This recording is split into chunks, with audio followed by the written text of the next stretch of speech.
जब से हम लोगों ने मुकेश अंबानी का खुलासा किया है, उसने सारे टीवी चैनलों के ऊपर दबाव डालना चालू कर दिया। तो हमें लग तो रहा था कुछ गड़बड़ चल रही है, कुछ टीवी चैनल वालों के ऊपर दबाव डाला जा रहा है। लेकिन अभी जनवरी के पहले हफ्ते में मुकेश अंबानी ने सारे टीवी चैनलों को नोटिस भेज दिया और नोटिस की कॉपी हमारे हाथ लग गई।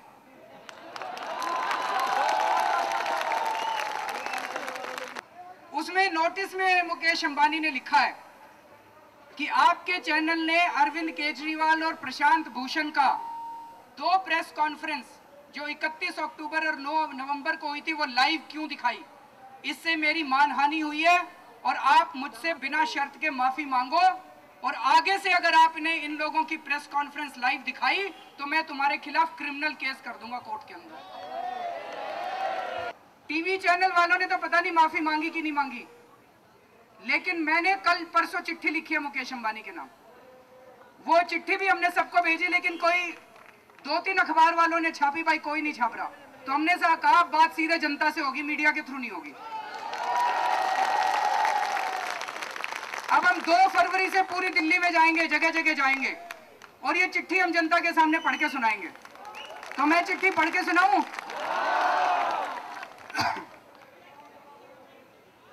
श्री मुकेश अंबानी जी, अभी हाल ही में आपने देश के सभी टीवी चैनलों को मानहानि का नोटिस भेजा है। इनका जुर्म यह है कि इन्होंने 31 अक्टूबर और 9 नवंबर को मेरी और प्रशांत भूषण जी की प्रेस कॉन्फ्रेंस का सीधा प्रसारण किया था। हमने अपनी प्रेस कॉन्फ्रेंस में देश के लोगों को बताया था कि किस तरह से आपने गैर कानूनी तरीके से सरकार पर दबाव डालकर गैस के दाम बढ़वाए।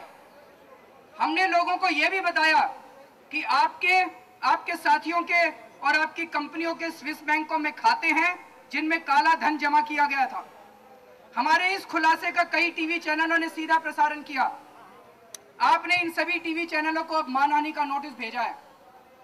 मेरी समझ में यह नहीं आ रहा कि मेरी और प्रशांत भूषण की कही गई बातों से यदि आपकी मानहानि हुई है तो इसके तो सबसे बड़े गुनाहगार मैं और प्रशांत भूषण है।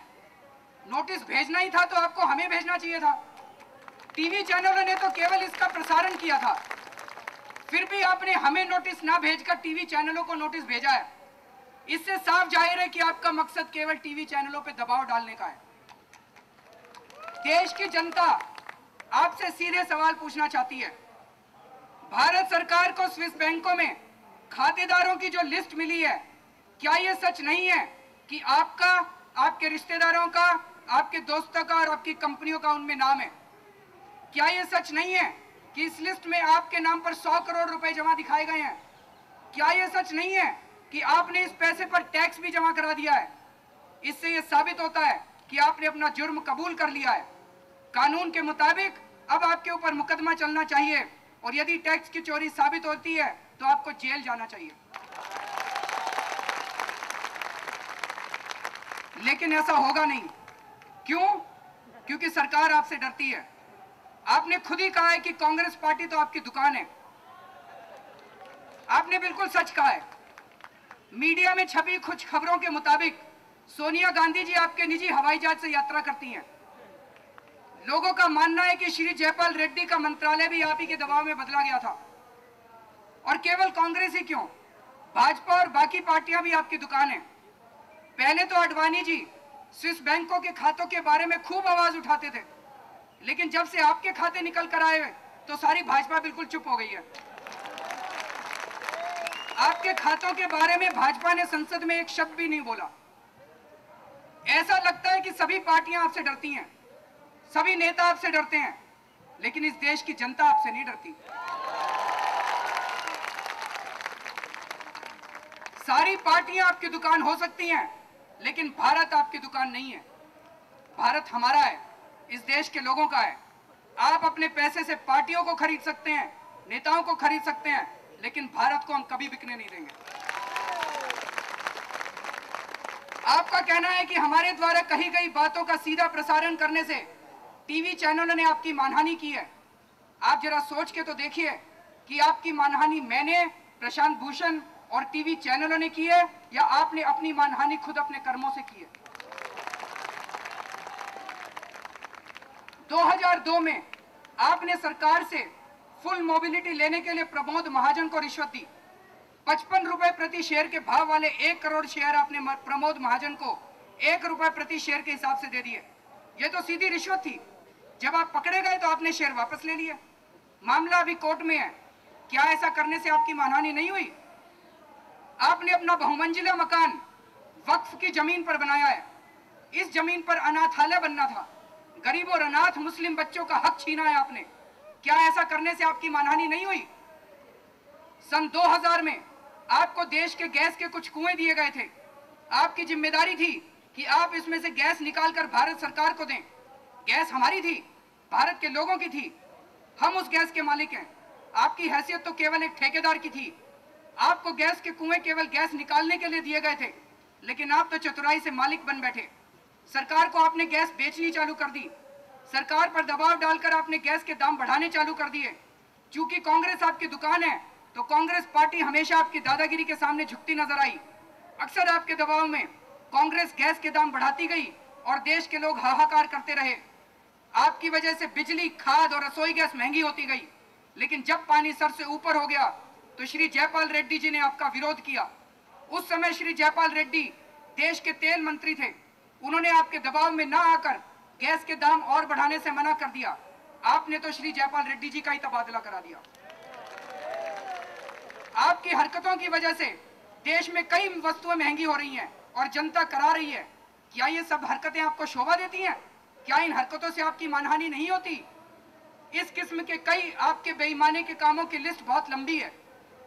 इस देश के अधिकतर व्यवसायी, कारोबारी, उद्योगपति ईमानदारी से काम करना चाहते हैं, लेकिन आज की व्यवस्था उन्हें बेईमानी करने पर मजबूर करती है।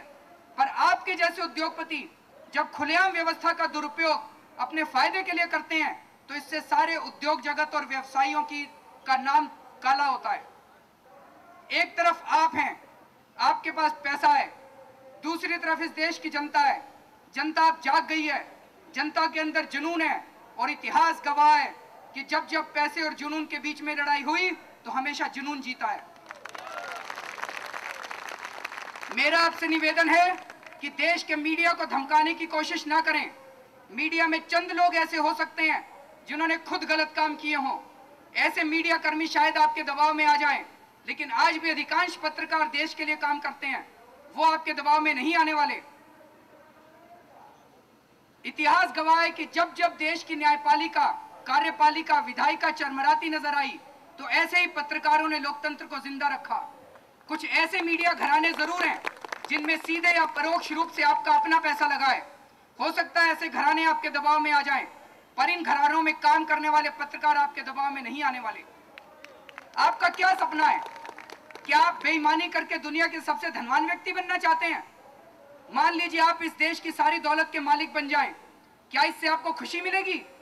खुशी अधिक से अधिक धन अर्जित करने से नहीं मिलती, बल्कि त्याग करने से मिलती है। आज आप एक ऐसे मुकाम पर खड़े हैं कि यदि आप बेईमानी से काम करना छोड़ दें और अपनी सारी दौलत देश के लोगों के विकास में लगा दें, तो ये देश आपको कभी नहीं भूलेगा। साथियों, ये चिट्ठी हमने भेजी है मुकेश अंबानी को, उनके दफ्तर को मिल भी गई है। कल कुछ अखबार वालों ने उनसे फोन करके पूछा था, तो उन्होंने कहा अभी चिट्ठी को स्टडी कर रहे हैं, अभी कोई रिएक्शन नहीं है, तो अभी उनको समय लगेगा स्टडी करने के लिए। हमारा कहना भी, टीवी चैनल वालों को नोटिस दे रहे हो तो हमको भी नोटिस दो, हिम्मत है तो दो नोटिस। उनको डरा रहे हैं। अभी लड़ाई बहुत लंबी है, अभी तो शुरुआत है। इस देश को अगर हमें बचाना है तो मेरा अपना ये मानना है कि हमारे को, मेरी जिंदगी में तो ये आखिरी मौका मिला है जब सारा देश उठ के खड़ा हो गया। आर या पार की लड़ाई है, अभी नहीं तो कभी नहीं। मैं बार बार यही कहता हूं कि ये 2013 का दिल्ली का चुनाव और 2014 का लोकसभा का चुनाव, ये इस देश का इतिहास बदलने वाले हैं। ये क्रांति आने वाली है इस देश के अंदर। तो जो लोग 8 महीने 1 साल की बात है, जो लोग अपनी नौकरी छोड़ सकते हैं, दुकान बंद कर सकते हैं, ये 12 महीने के देश के लिए दे दो। मुझे पूरी उम्मीद है कि भविष्य भारत का है, भारत जरूर बदलेगा। भारत माता की इनकलाब।